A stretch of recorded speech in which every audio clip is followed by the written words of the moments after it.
Hello class 7th, welcome to the online classes presented by AMM Public School। आज आपकी class है moral value की और आपकी बुक वैल्यूज का हम चैप्टर नंबर 1 पढ़ेंगे। तो आइए निकालते हैं आपकी बुक और पढ़ते हैं चैप्टर नंबर 1। तो पेज नंबर 5 पर बच्चों आपका चैप्टर नंबर 1 है जिसका नाम है एवरीबडी इज ब्यूटीफुल, यानी हर कोई जो इस दुनिया में है जिसे भगवान ने बनाया है, धरती पर भेजा है, वो हर कोई अपने आप में सुंदर है। डोंट बी प्राउड, इससे हमें जो शिक्षा मिलेगी वो ये होगी कि हमें कभी भी घमंड नहीं करना चाहिए। भले ही हमारे पास जो भी है ठीक है, अच्छी बात है, भगवान ने हमें इस काबिल बनाया कि हमें उस चीज को दिया, लेकिन हमें कभी भी उस चीज पर घमंड नहीं करना चाहिए। तो आइए पढ़ते हैं चैप्टर। ये चैप्टर है एक बसंत ऋतु के मौसम का है और ये एक गार्डन का सीन है। गार्डन में एक रेड कलर का रोज है और वो खिल रहा है, बिल्कुल चहक रहा है, वो बसंत में एकदम बहुत फ्रेश नजर आ रहा है और बहुत ज्यादा खूबसूरत था वो और बहुत चार्मिंग था, मतलब बहुत ज्यादा प्यारा सा था देखने में। और उस गार्डन में मतलब है रेड रोज तो मेन पॉइंट ऑफ अट्रैक्शन है, सबसे सुंदर लग रहा था वहां पर, लेकिन हाँ वहां और भी पेड़ पौधे और भी जीव हैं वहां पर। अब जब रोज जो था उसने आसपास देखा तो उसके आसपास एक पाइन ट्री भी था।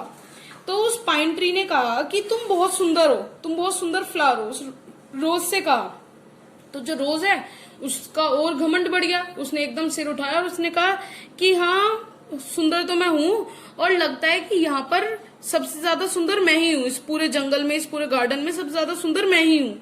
तो जो उसके साइड में एक सनफ्लावर भी था, उसने एकदम से कहा कि ऐसा कैसे कह सकते हो तुम, और तुम ऐसा क्यों सोचते हो कि यहाँ पर और भी बहुत खूबसूरत पेड़ पौधे हैं, बहुत सुंदर फूल हैं और तुम उनमें से एक हो। लेकिन ऐसा नहीं है कि तुम ही, जो इतने सारे सुंदर यहाँ जीव हैं उनमें से तुम एक हो, लेकिन ऐसा नहीं है कि तुम ही सबसे सुंदर हो।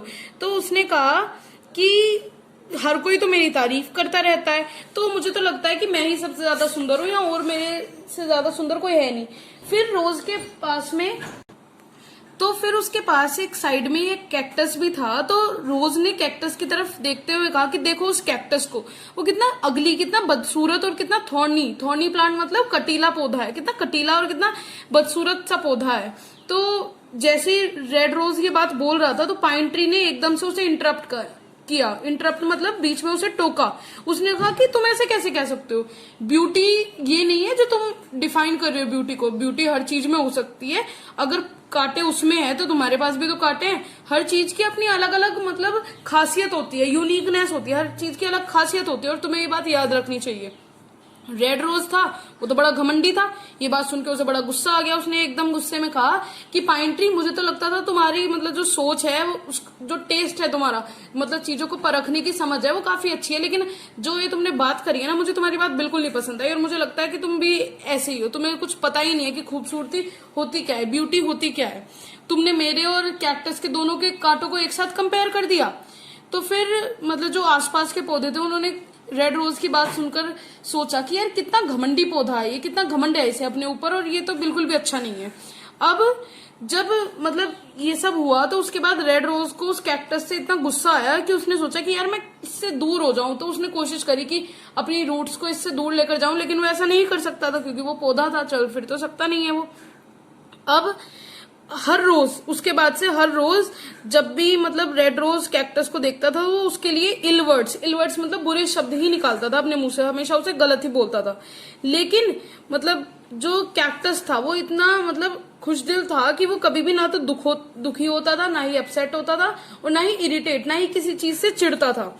और मतलब वो रेड रोज को हमेशा यही एडवाइस, यही सलाह देता था कि भगवान ने हर किसी को एक किसी ना किसी पर्पज यानी किसी ना किसी काम से बनाया है, तो तुम्हें भी ऐसे ही बनाया है और मुझे भी ऐसे ही बनाया, तो तुम्हें वो समझना चाहिए। लेकिन जो रेड रोज था वो इतना घमंडी था, इतना अपने घमंड में उसकी आंखें बंद हो रही थी कि वो कुछ सोचता ही नहीं था, बस उसे उल्टा सीधा ही कहता था कैक्टस को हमेशा। अब कुछ दिन बाद जो बसंत ऋतु थी वो तो बीत गई क्योंकि कुछ ही टाइम के लिए होती है, और उसके बाद आया समर का मौसम, यानी हर चीज मौसम जो है वो बिल्कुल गर्म हो गया। अब जब गर्मी होती है तो बारिश कम होती है और हर पौधे को पानी की कितनी जरूरत होती है तो आप जानते ही हैं। तो यही हुआ जो रेड रोज था उसके साथ, उसे पानी की खूब जरूरत हुई, लेकिन पानी ना तो मिल रहा था ना ही बारिश हो रही थी। तो वो पानी की कमी की वजह से एकदम मुरझा सा गया, बहुत परेशान सा हो गया।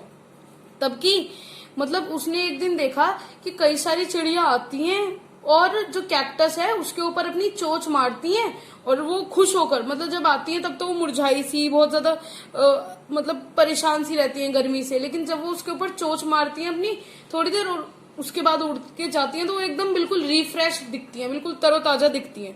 तो उसे ये बात समझ में नहीं आई कि भाई ये होता क्या है। अब कई दिनों तक उसने सोचा, लेकिन फिर इतना ज्यादा उसे मतलब इस बात में समझ नहीं आया कि उसने फाइनली एक दिन उत्सुकता से पूछ ही लिया पाइन ट्री से कि ये जो चिड़ियाएं यहाँ आती हैं ये करती क्या है, ये यहाँ आकर कैक्टस के पास आती हैं और पता नहीं तरोताजा होकर एकदम चली जाती है, करती क्या है। तो जो पाइन ट्री है उसने उसे बताया कि जो कैक्टस है वो उसे पानी देता है। तो जो रेड रोज है उसने कहा कि क्या कैक्टस को दर्द नहीं होता जब वो उसके अंदर अपनी चोंच मारती है और उसके अंदर होल्स हो जाते हैं। तो जो पाइन ट्री है उसने कहा कि दर्द तो होता है, लेकिन जो कैक्टस है उसे अच्छा नहीं लगता कि उसके पास जो कोई चिड़िया आई है वो दुखी होकर जाए या उसे परेशानी हो। तो इसी वजह से जो कैक्टस है उसके पास पानी होता है, क्योंकि कैक्टस जो है वो गर्मी का पौधा होता है, वो पानी अपने अंदर स्टोर रखता है। तो जो कैक्टस है वो उन्हें पानी देता है और मतलब जिससे वो चिड़िया खुश हो जाती हैं। तो जो मतलब पाइन ट्री है उसने कहा कि जैसे कि मतलब जो ये चिड़िया हैं ये पानी पीती हैं, इसी तरह से अगर तुम्हें भी पानी की जरूरत है तो तुम भी ये चिड़ियाओं से कह सकते हो और ये तुम्हें कैक्टस से पानी लाकर दे देंगे, ऐसी कोई दिक्कत की बात नहीं है। लेकिन जो रेड रोज है उसने उसको कैक्टस को इतना बुरा भला कहा था कि अब रेड रोज को ये कहते हुए शर्मिंदगी हुई कि अगर मैंने चिड़ियाओं से कैक्टस से पानी लाने के लिए कहा तो मतलब ये तो मेरी बेइज्जती होगी कि मतलब मैं जिसको उल्टा सीधा कहता था मुझे उसी से ही मदद की जरूरत पड़ गई। तो उसे बहुत अपने ऊपर शर्मिंदगी हुई और बहुत उसे मतलब धिक्कार हुआ अपने ऊपर कि मैं ऐसा कैसे कर सकता हूँ। लेकिन कुछ दिनों बाद जब गर्मी बहुत ज्यादा बढ़ गई तो जो रेड रोज है वो बिल्कुल भी बर्दाश्त ना कर पाया और उसने मतलब उससे कहा, तो जो बर्ड्स है उससे कहा, कैक्टस से कहा कि प्लीज मुझे भी पानी दे दो। तो कैक्टस जो था वो इतना ज्यादा अच्छा था कि वो एकदम से मान गया, बिल्कुल दयालु भाव से मान गया और उसने कहा कि ठीक है। फिर जो चिड़ियाएं थी उन्होंने कैक्टस से पानी लिया और पानी को अपनी चोंच में भरकर उस रेड रोज की रूट्स तक पहुंचाया, क्योंकि जो पौधे हैं वो अपनी रूट से ही पानी पीते हैं। तो उसने कैक्टस से पानी भरकर रेड रोज की रूट्स तक पानी पहुंचाया चिड़ियाओं ने और फाइनली जो रेड रोज है वो भी एकदम फ्रेश हो गया। तो इससे हमें शिक्षा मिलती है कि हमें किसी भी पर्सन को या किसी भी चीज को उसके अपीयरेंस से, यानी जो उसका बाहरी रूप है उससे कभी भी जज नहीं करना चाहिए, उससे कभी उसको तोलना नहीं चाहिए कि वो कैसा है, अच्छा है या बुरा है। क्योंकि भगवान ने अगर धरती पर हर किसी को बनाया है तो हर किसी को किसी पर्पज से ही बनाया होगा। तो हमें हर किसी की इंपॉर्टेंस समझनी चाहिए। ये हमारे इस चैप्टर की स्टोरी थी। अब इसके वर्ड मीनिंग और क्वेश्चन आंसर्स आपको भेज दिए जाएंगे। वर्ड मीनिंग और क्वेश्चन आंसर आपको कॉपी में करने हैं, न्यू कॉपी बनाकर मोरल वैल्यू की, और ये चैप्टर दोबारा से रीड करना है और एक्सरसाइज भी भेज दी जाएगी। एक्सरसाइज भी आपको इसमें फिल करनी है। थैंक यू स्टूडेंट्स, मिलते हैं नेक्स्ट चैप्टर।